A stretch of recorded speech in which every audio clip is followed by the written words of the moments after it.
Time now for Focus, and in today's edition we head to Liberia, which in 2005 made history by becoming the first African country to elect a woman president. Now, after two successive terms, 78-year-old Ellen Johnson Sirleaf is set to make way for a successor.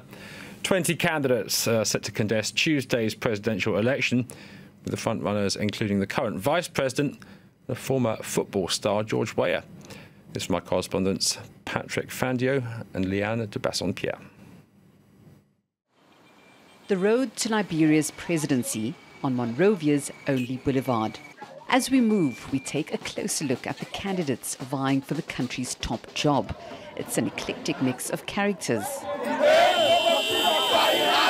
An ex-warlord, a telecoms tycoon, a Coca-Cola executive and a former model.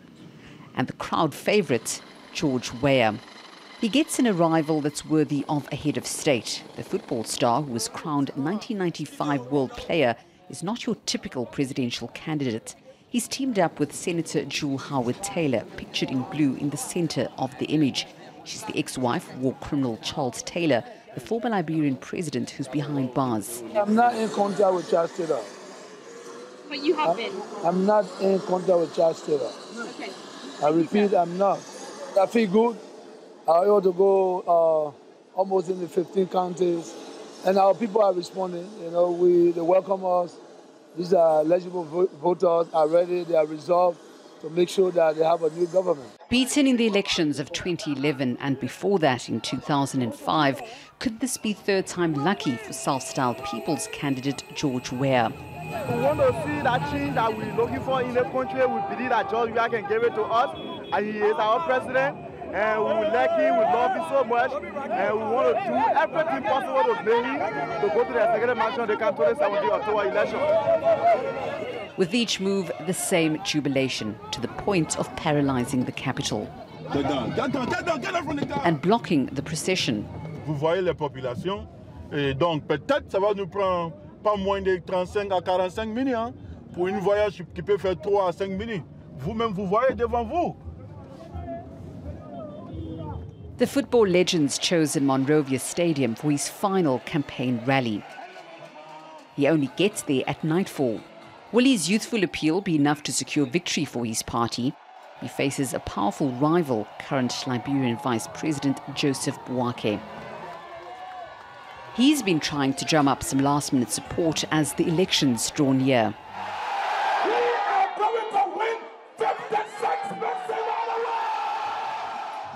We've done our best. As humans, we've gone out to every corner of this country, Liberia, to secure that one-round victory for Joseph Yuma Boakai and Emmanuel Nukwe. On stage, songs to celebrate the return of peace. This is the great success of the ruling party. After a decade of civil war that killed more than 300,000 people, Liberia has regained stability, and Joseph Boakai expects to be elected thanks to this inheritance. The Liberians want the peace that we enjoy now to continue. And they believe that of all the candidates, this is the only candidate here that has that statue. Another major asset is the support of the current president of the country, Ellen Johnson Sirleaf, the first woman elected to head an African country. But among the 20 presidential hopefuls, there's only one female candidate.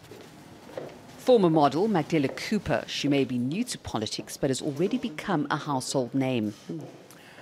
The hotel is the only place that I can actually find rest. At my party headquarters, there are too many people there, and even at my residence, there are too many people that want to see me. Nicknamed the Angel of Liberia, she's been engaged in charity work for the past 15 years. Today, she presents herself as the women's candidate. I stand up for women because my candidacy, encourages women to do more and not to be ashamed, based on societal standards and tribal beliefs. I think young girls seeing me in this arena, they're saying, wow, she could do it. She's the youngest candidate and the only female, and she's standing against 19 men, and she's still very strong. On this day, she's at the University of Liberia meeting students. Oh, yes, that's right. She's promised free education as part of her election campaign. We have 2.2 million young people in this country. 2.2 million. Today, as a nation, we can only afford to educate 700,000 of you. Hope and desire for change, but also fear. The fear of seeing violence re-emerge in the still fragile country.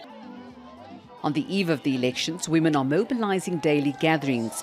14 years ago, they were the ones who forced the fighters to silence their weapons. Once again, they are preparing to fight for peace. We'll talk about Liberia's election. I'm joined by Leander Basson-Pierre. Thanks for joining us. Tell us a little bit more about Ellen Johnson Sirleaf's legacy. Well, Ellen Johnson Sirleaf made history when she became Africa's first female president in 2005. But at the time, she inherited a shell of a country. So she's managed to do quite a lot in this time. She's been praised for reforming the country's security structures. She's been praised for managing to secure $4 billion worth of debt relief. She's also been praised for infrastructure developments, especially the roads, the feeder roads that lead to other West African countries being able to transport goods into and out of the country. But of course, she's also widely been criticized for not doing enough for women in the country and elsewhere on the continent. She's not put women in key positions, but also not encouraged legislation in terms of women taking up those positions within government. But of course, she's been at the helm of the country for 12 years. She had another setback a couple of years ago now in terms of the Ebola epidemic, and that of course set her back as well. And at the time, people had said it's because she had not done enough in terms of reforming the country's health infrastructure that's why the country suffered even more. And how does all this bode for the vice president?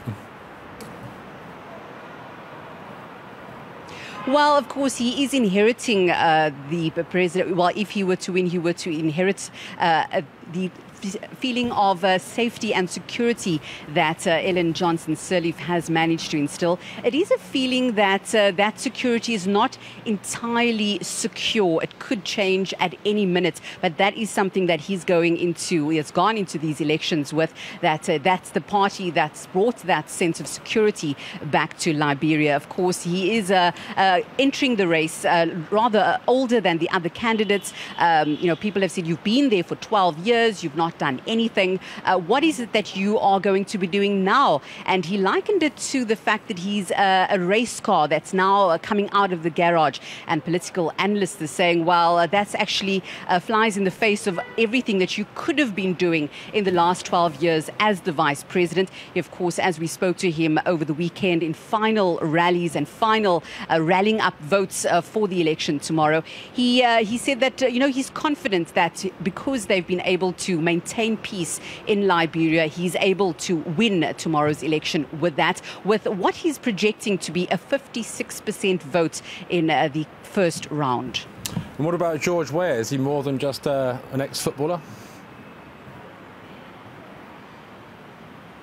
Well, if you have a look at the number of people that have come out this week in the streets of Monrovia and elsewhere in the country, he definitely is the crowd favorite. He came down on a helicopter into Monrovia the other day, and people had been waiting for up to 6 hours for him to arrive. So he is a very popular candidate, but it remains to be seen whether that turns into any real policies that you can use to drive the economy of Liberia, stimulate growth. He has decided to go with Jewel Howard Taylor, the former, or ex-wife rather, of former President Charles Taylor, as his running mate, in the hopes that that would garner him more votes. And it remains to be seen whether he will be able to be more than just a household name in terms of his football fame.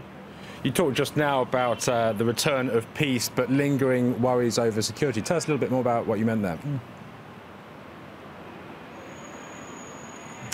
Well, you know, everybody that we've spoken to in the weeks leading up to tomorrow's election have said that security and safety is a very important issue. This is the first election that Liberians will be handling everything themselves. They will be handling all the security. The UN left 2 years ago. And while campaigning has largely remained peaceful, things could change if a winner is not elected in the first round, which is very unlikely in any case. It is very likely that we would go to a second round because no candidate out of the 20 presidential hopefuls is likely to get more than 50% in tomorrow's round. Leander Basson-Pierre, thanks very much for joining us. That was Focus. Do stay with us here on France 24.